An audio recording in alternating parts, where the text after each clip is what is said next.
Am I in the right church? Oh, you're telling the truth, dog. In this lesson, we will see a young man who will be taken through the broken and breaking process. God says we can do it the easy way, or we can do this the hard way. Tell the truth. Brown, jump to John 15:5, and then hold your finger on Philippians 4:13. Amen. John 15, verse 5, what does it say? I am the vine, ye are the branches. He that abideth in me, and I in him, the same bringeth forth much fruit. Verse 5. 15 and 5.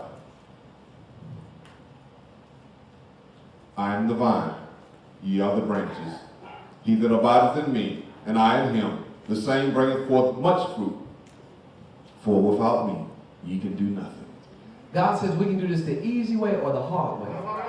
Meaning that if you keep trying to get your dreams and your goals and your visions accomplished, and you keep trying to do it on your own, you're going to be frustrated, upset, disappointed, heartbroken, on pills. Come on now. All right. He says, without me, you can do. I'm glad y'all heard that. So we can do this the hard way, or we can do this the easy way. Philippians 4:13, what does it say? I can do all things through Christ, which strengtheneth me. That's the easy way. That's the easy way. All right. And what I want to share with you is that people don't fail because their daddy was in prison. People don't fail because their mama was on drugs. People don't fail because they were raised by their grandma. People don't fail because granddaddy wasn't there for me. The people don't fail because they were raised in the projects. People don't fail because they were raised in the lodging homes.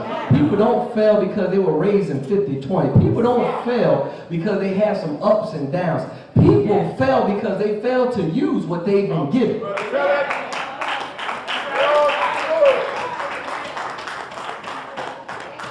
It's been plenty of times we ain't know the lights were cut off. We got in the house, we got something to eat, mama said, go to bed. We woke up, the sun was up, the lights were on because the sun was up.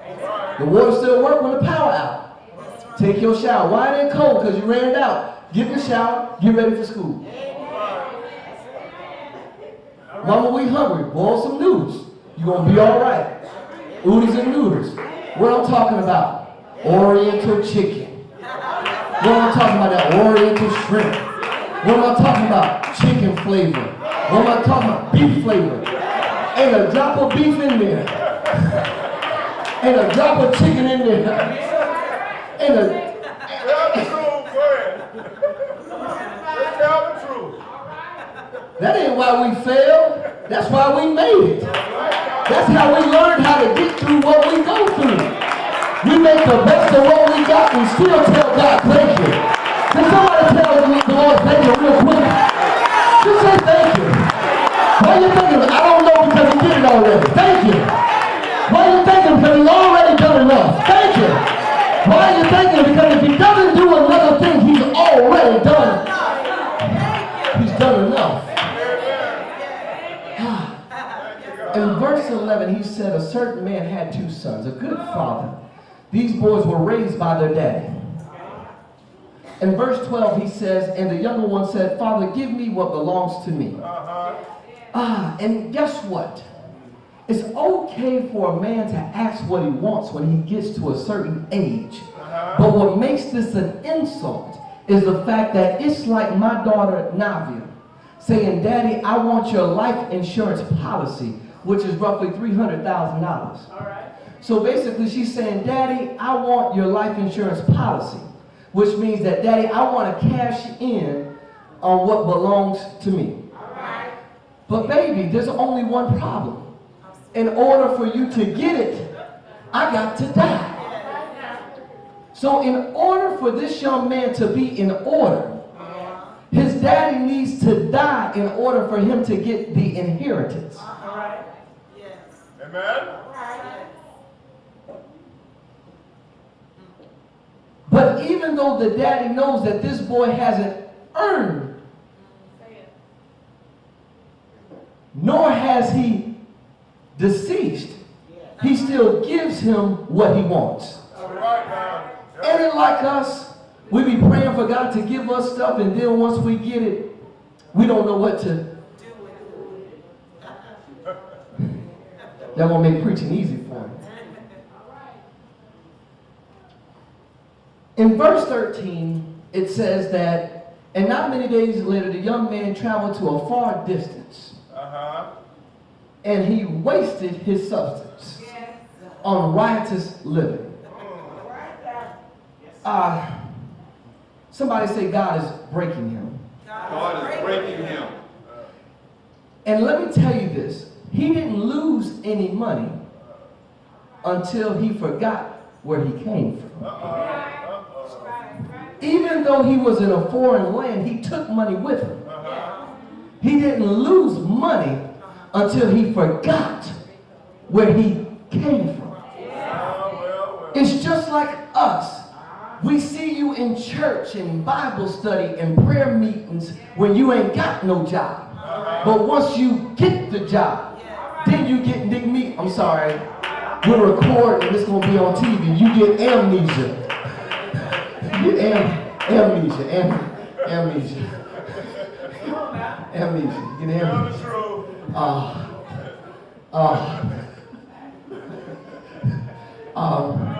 You forget where you come from.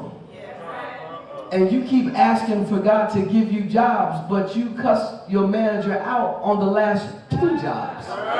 You showed up late. You want to leave early every day, but then you get mad because won't nobody.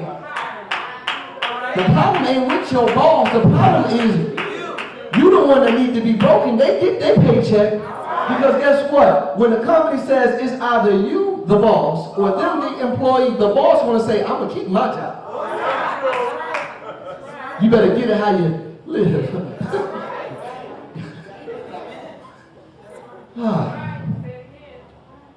When he had spent all, there arose a great famine in verse 14, and he began to be in want. And this boy is experiencing something he's never experienced before. He's never been in want at his daddy's house because I don't know about y'all, but my mama closed down the kitchen at a certain time of the night. And I don't know how she knew that we were in the kitchen because, Mary, I was one of those sons that I was sneaky. So if I went in the kitchen, I didn't need no plate because I used my hand. I ain't gonna make no dishes, so she won't know I was in there because I ain't leave no dishes in the sink. Because if I run the water, she gonna know that I'm trying to wash the dishes. So somehow my mama knew I was in the kitchen because of something crazy like some crumbs.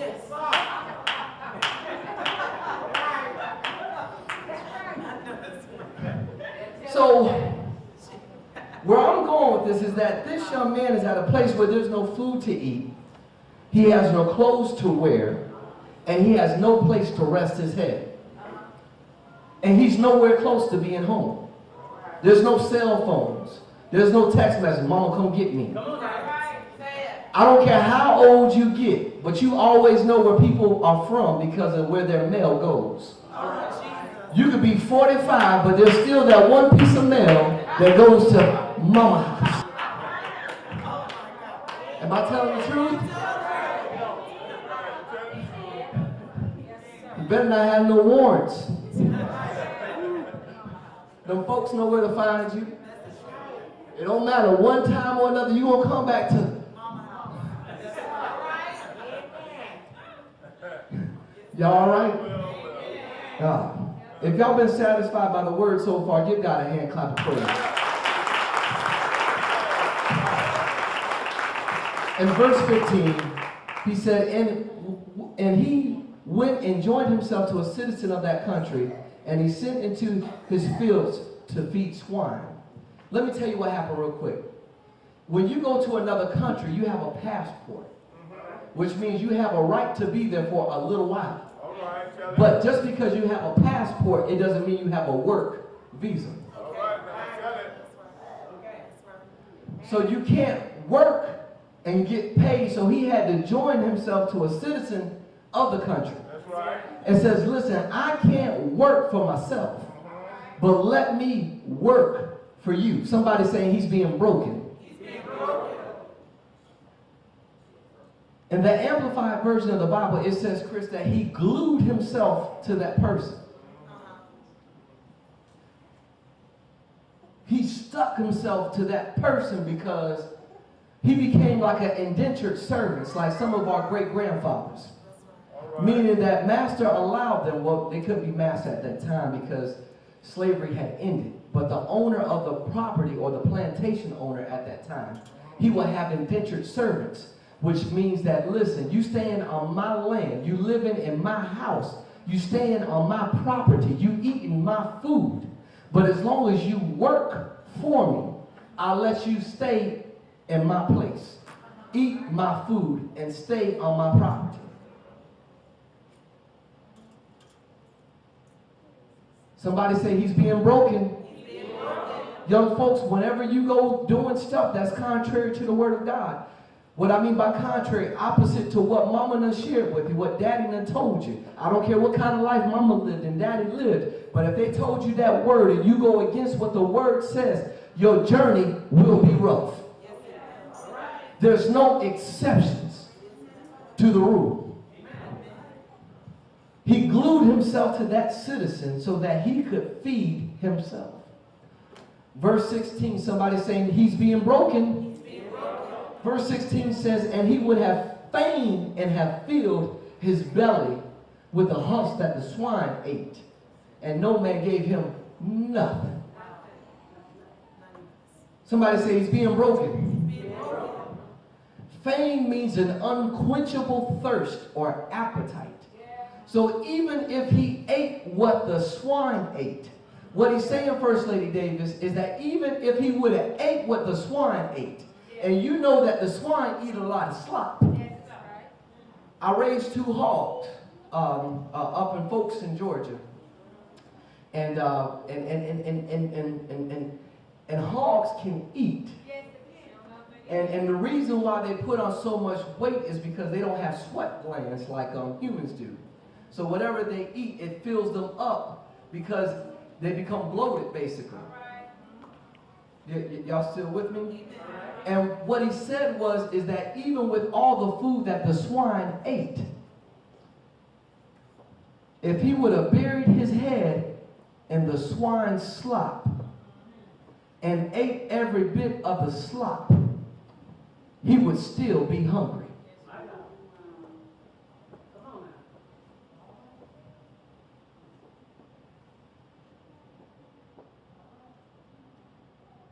It still wouldn't fill him up.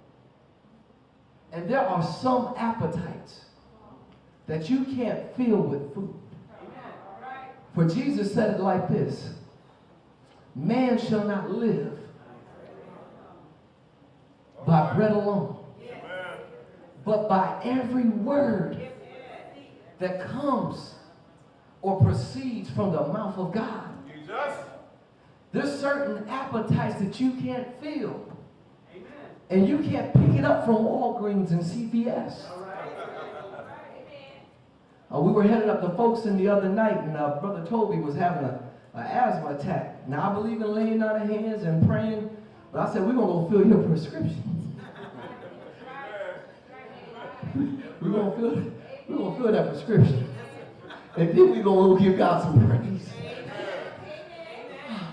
Now, I'm not telling nobody to throw your medicine away just yet. But there's going to come a time when God will let you know that I've delivered you. I've healed you.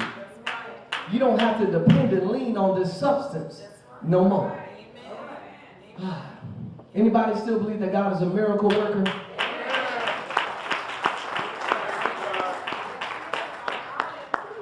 I'm getting through here. Verses 17 and 18, it says, and when he came